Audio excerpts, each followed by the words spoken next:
بسم اللہ الرحمن الرحیم۔ اللہ پاک کے بابرکت نام سے شروع جو بڑا ہی مہربان نہایت رحم کرنے والا ہے۔ السلام علیکم ورحمۃ اللہ وبرکاتہ۔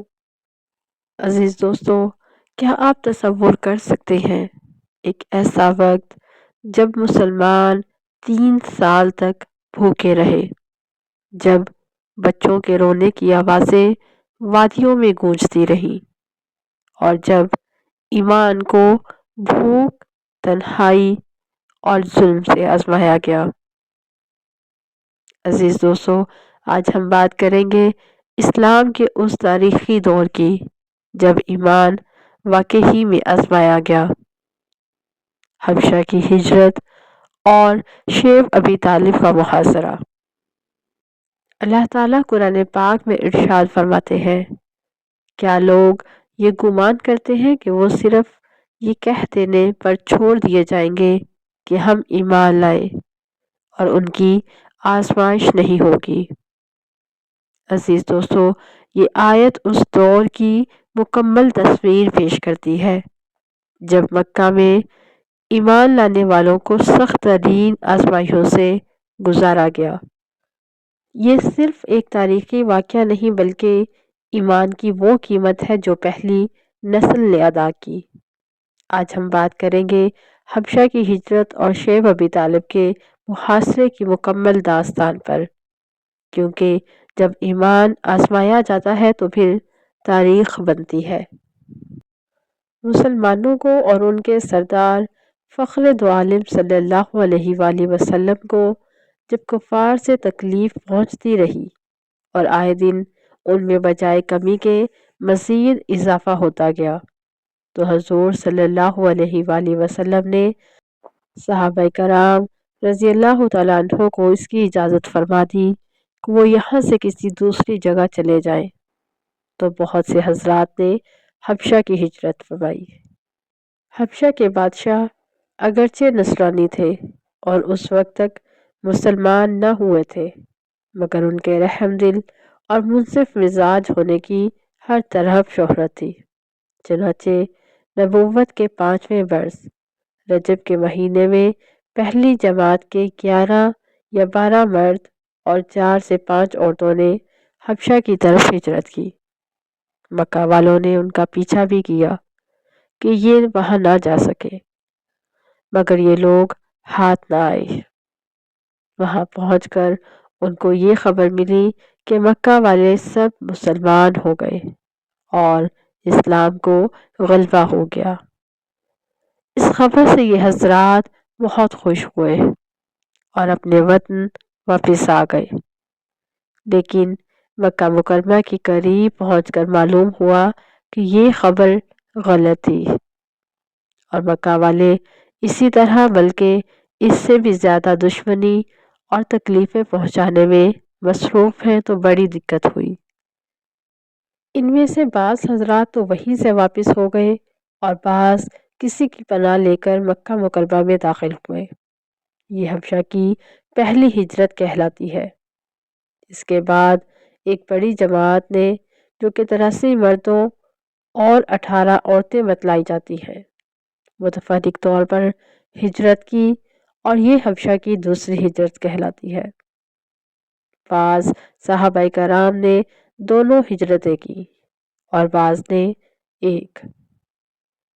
کفار نے جب یہ دیکھا کہ یہ لوگ حبشہ میں سکھ اور چین کی زندگی بسر کرنے لگے تو ان کو اور بھی غصہ آیا اور بہت سے تحائف دے کر نجاشی شاہ حبشہ کے پاس ایک وفد بھیجا گیا، جو بادشاہ کے لیے بھی بہت سے تحفے تحائف لے کر گیا اور اس کے خواص اور پادریوں کے لیے بھی بہت سے ہدیے لے کر گیا۔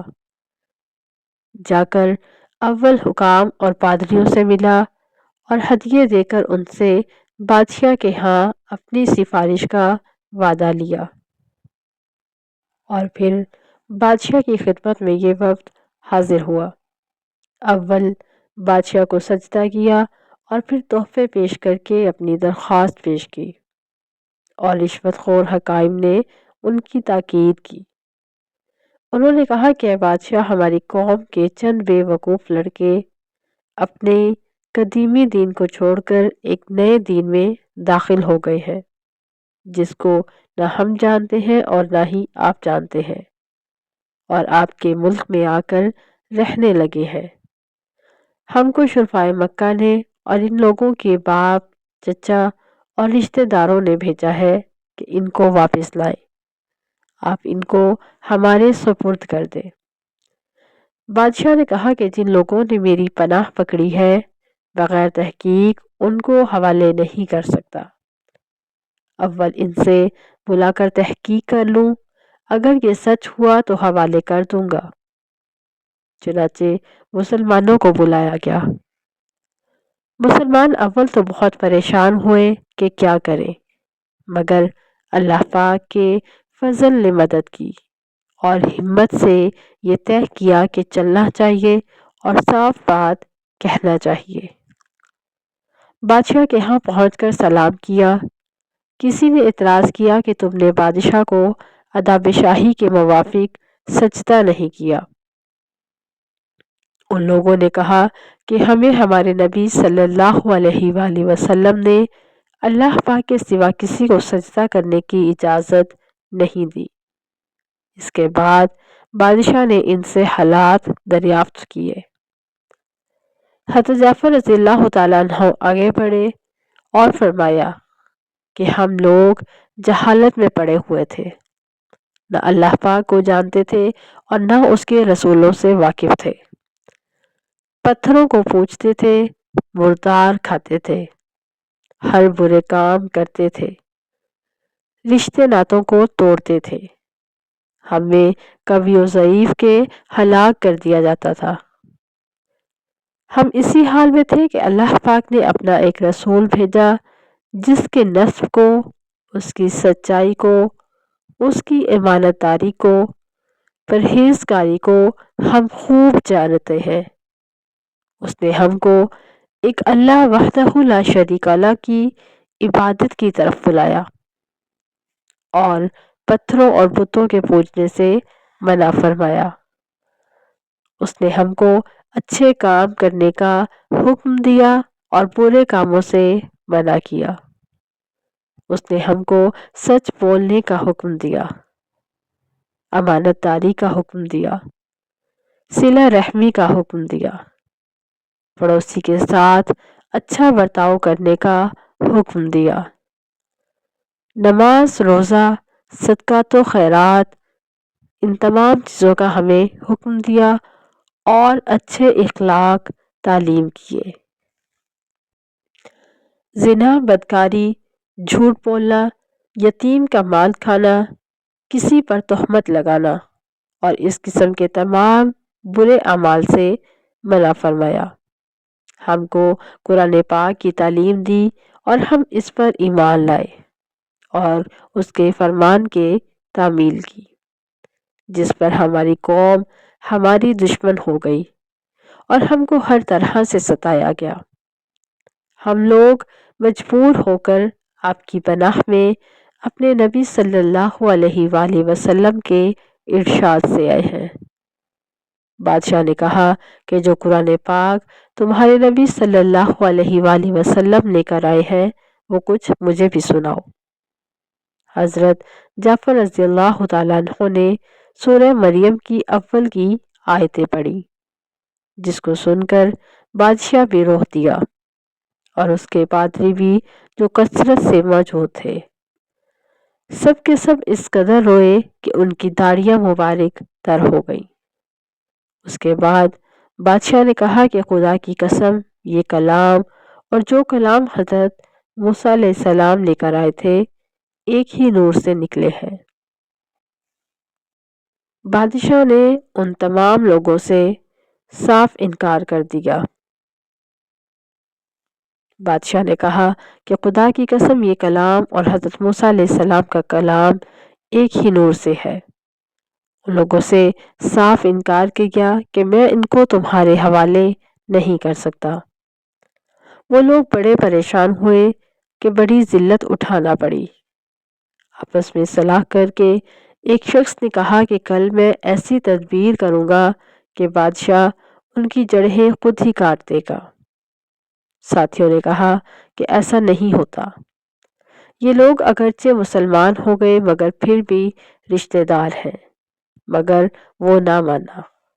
دوسرے دن وہ تمام لوگ پھر بادشاہ کے پاس گئے اور جا کر کہا کہ یہ لوگ حضرت عیسیٰ علیہ السلام کی شان میں گستاخی کرتے ہیں، ان کو اللہ کا بیٹا نہیں مانتے۔ بادشاہ نے پھر مسلمانوں کو بلایا۔ صحابہ کرام رضی اللہ تعالیٰ عنہ فرماتے ہیں کہ دوسری دن کے بلانے سے ہمیں اور بھی زیادہ پریشانی ہوئی۔ بہرحال ہم لوگ گئے تو بادشاہ نے پوچھا کہ تم حضرت عیسیٰ علیہ السلام کے بارے میں کیا کہتے ہو؟ انہوں نے کہا کہ ہم لوگ وہی کہتے ہیں جو ہمارے نبی کریم صلی اللہ علیہ وآلہ وسلم پر ان کی شان میں نازل ہوا ہے کہ وہ اللہ کے بندے ہیں اور اس کے رسول ہیں، اس کی روح ہے اور اس کے کلمہ ہے، جس کو خدا نے کنواری اور پاک مریم کی طرف ڈالا۔ نجاشی نے کہا کہ حضرت عیسیٰ علیہ السلام بھی اس کے سوا کچھ نہیں فرماتے۔ پادری لوگ آپس میں چخ چخ کرنے لگے۔ نجاشی نے کہا کہ تم جو چاہے کہو، اور اس کے بعد نجاشی نے ان کے تحفے واپس کر دیے اور مسلمانوں سے کہا کہ تم امن سے ہو، جو تمہیں ستائے اس کو بھاری تاوان دینا ہوگا، اور اس کا اعلان بھی کرا دیا گیا کہ جو شخص ان مسلمانوں کو ستائے گا اس کو تاوان دینا ہوگا۔ اس کی وجہ سے وہاں کے مسلمانوں کا اکرام اور بھی زیادہ ہونے لگا اور اس وقت کو ذلت سے واپس آنا پڑا۔ تو پھر کفار مکہ کا جتنا بھی غصہ جوش کرتا ظاہر ہے۔ اس کے ساتھ ہی عمر رضی اللہ تعالیٰ عنہ کے اسلام لانے نے ان کو اور بھی جلا رکھا تھا، اور ہر وقت اسی فکر میں رہتے تھے کہ لوگوں کا ان سے ملنا جلنا بند ہو جائے اور اسلام کا چراغ کسی طرح بجھ جائے۔ اس لیے سرداران مکہ کی ایک بڑی جماعت نے آپس میں مشورہ کیا کہ اب کھلم کھلا محمد مصطفیٰ صلی اللہ علیہ وآلہ وسلم کو قتل کر دیا جائے، نعوذ باللہ۔ لیکن قتل کر دینا بھی آسان کام نہ تھا، اس لیے کہ بنو ہاشم بھی بڑے جتھے اور اونچے طبقے کے لوگ شمار ہوتے تھے۔ وہ اگرچہ اکثر مسلمان شمار ہوتے تھے، لیکن جو مسلمان نہیں ہوئے تھے وہ بھی حضور صلی اللہ علیہ وآلہ وسلم کو قتل کر دیے جانے پر آمادہ نہ تھے۔ اس لیے ان سب کفار نے مل کر ایک معاہدہ کیا کہ سارے بنو ہاشم اور بنو عبد المطلب کا بائیکاٹ کیا جائے، نہ ان کو کوئی شخص اپنے پاس بیٹھنے دے اور نہ ہی ان سے خرید و فروخت کرے اور نہ ہی کوئی بات چیت کرے، نہ ان کے گھر جائے اور نہ ان کو اپنے گھر آنے دے، ان کو ان کے گھروں میں ہی رہنے دیا جائے، اور اس وقت تک صلح نہ کی جائے جب تک کہ وہ حضور صلی اللہ علیہ وآلہ وسلم کو قتل کے لیے حوالہ نہ کرے۔ عزیز دوستو، یہ معاہدہ زبانی ہی گفتگو پر ختم نہیں ہوا، بلکہ یکم محرم الحرام ایک معاہدہ تحریری لکھ کر بیت اللہ شریف میں لٹکایا گیا تاکہ اس کا احترام کرے اور اس کو پورا کرنے کی ہر کوئی کوشش کرے۔ اس معاہدے کی وجہ سے 3 برس تک یہ سب حضرات 2 پہاڑوں کے درمیان ایک گھاٹی میں نظر بند رہے، نہ کوئی ان سے مل سکتا تھا اور نہ ہی یہ لوگ کسی سے مل سکتے تھے، مکہ کے کسی آدمی سے کوئی چیز خرید سکتے تھے اور نہ باہر آنے والے کسی تاجر سے مل سکتے تھے۔ اگر کوئی شخص باہر نکلتا تو پیٹا جاتا اور کسی ضرورت کا اظہار کرتا تو صاف جواب آتا۔ معمولی سا سامان اور غلہ وغیرہ جو ان لوگوں کے پاس تھا وہ کہاں تک کام دیتا۔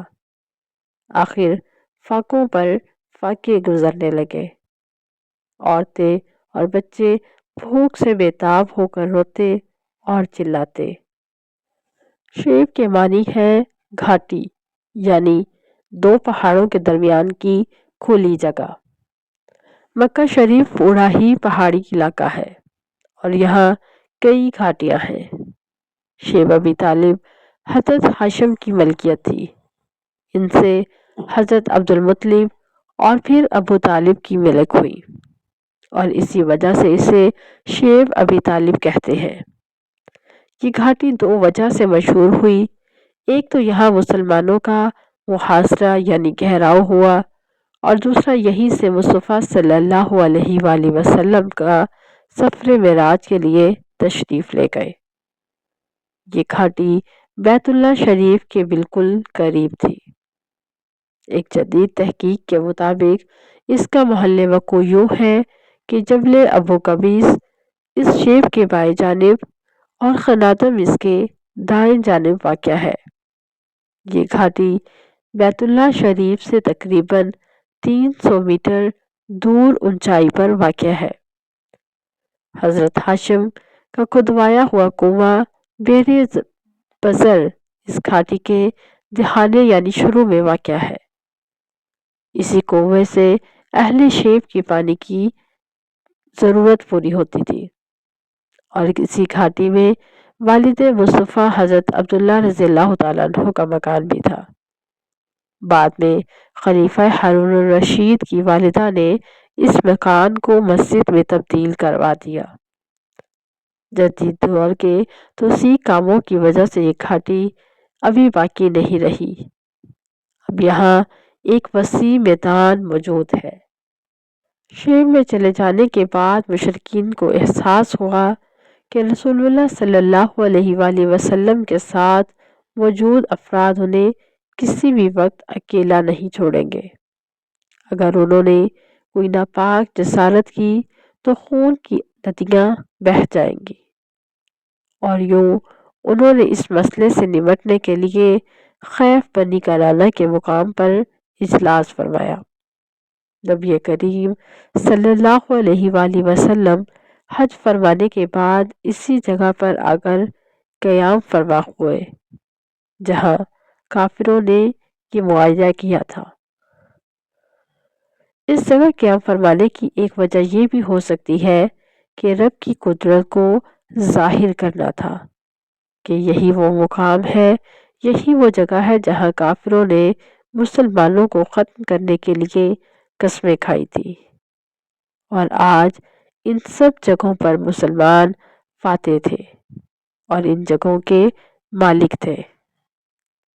آج کل اسی جگہ پر مسجد اجابہ موجود ہے۔ اس اجلاس میں انہوں نے فیصلہ کیا کہ وہ بنو ہاشم اور بنو عبدالمطلب کا سماجی اور معاشی بائیکاٹ کریں گے۔ بنو عبد شمس، بنو نوفل، بنو مخزوم اور بنو زہرہ اور بنو کنانہ جیسے قبیلے آپ کے خلاف اس حلف پر موجود ہوئے۔ اس فیصلے میں انہوں نے طے کیا کہ قریش نہ تو رسول پاک صلی اللہ علیہ وآلہ وسلم اور ان کے ساتھیوں کے ساتھ بیٹھیں گے اور نہ ہی ان کے ساتھ کسی قسم کا لین دین کریں گے، نہ ان سے شادیاں کریں گے اور نہ ہی ان کے گھر جائیں گے۔ اس بات کو مزید پختہ کرنے کے لیے انہوں نے اپنی اس ناپاک سازش کے لیے باضابطہ دستاویز بنائی اور اس میں یہ سب کچھ لکھ دیا، اور ساتھ میں یہ بھی لکھا کہ بنو ہاشم کے ساتھ صلح صفائی کی کوئی بات نہ ہوگی۔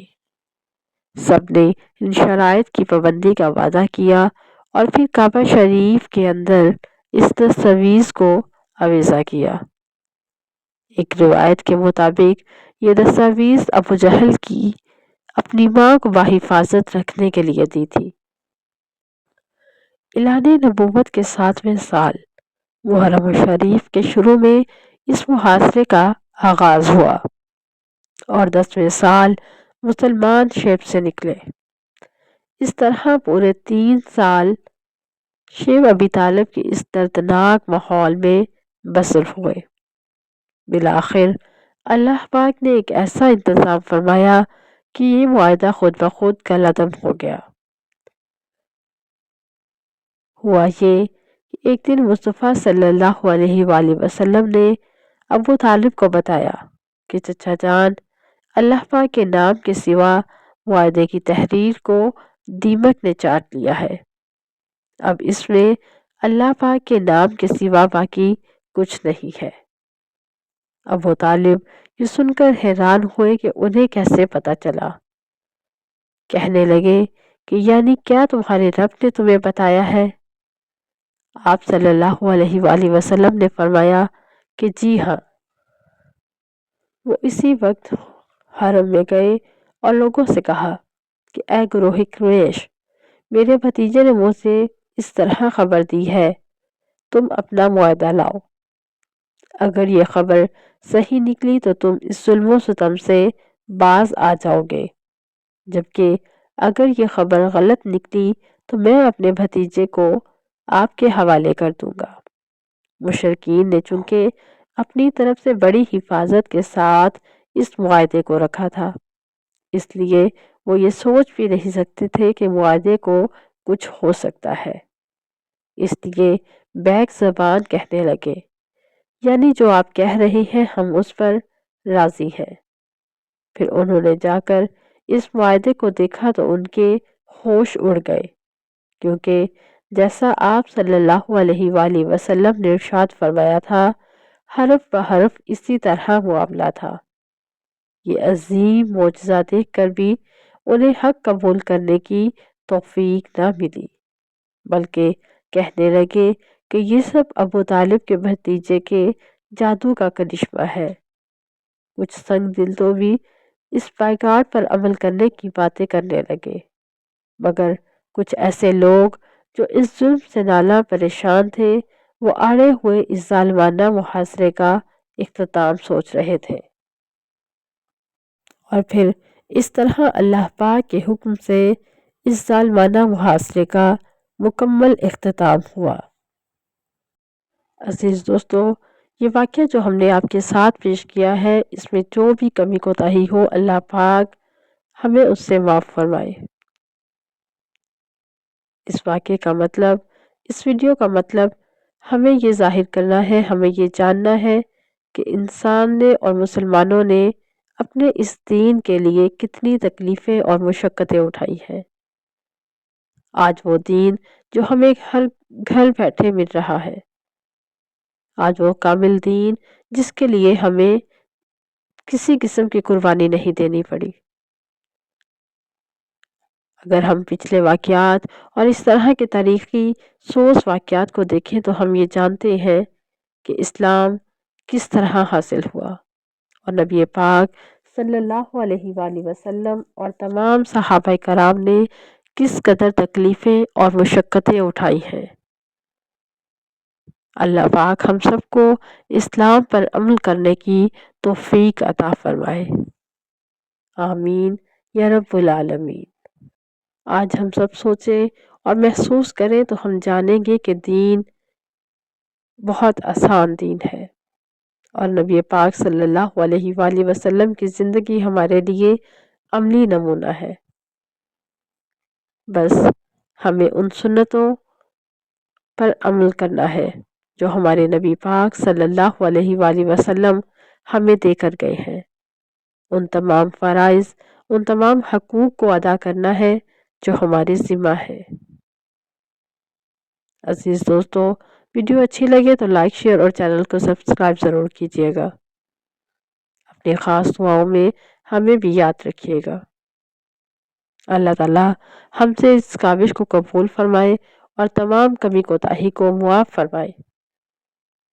جزاک اللہ خیرا کثیرا فی الدنیا والآخرہ، صلی اللہ علیہ وآلہ وسلم۔